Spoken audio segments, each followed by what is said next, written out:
elas, en 2016, no círculo de confianza máis cercano a señora Pontón.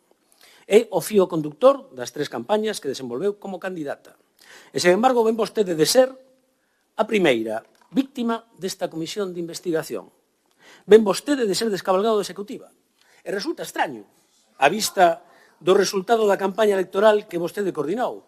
E a única explicación que se nos ocurre é que, ademais de fío conductor político, fora vostede tamén fío conductor empresarial. E que, por iso, ven vostede de ser apartado da cúpula co fin de cortar o lume que cada vez se achega máis a señora Pontón. Non vale todo, home, non vale todo. Hai que ser un pouco persoa na vida e a política deberá ser outra cousa.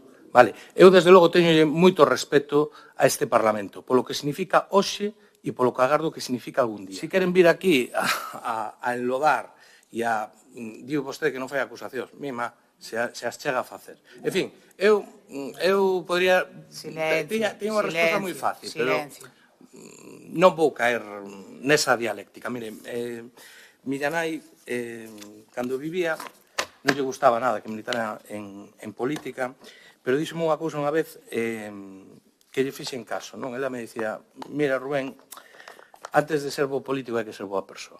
Bueno, moitas grazas, ata a próxima.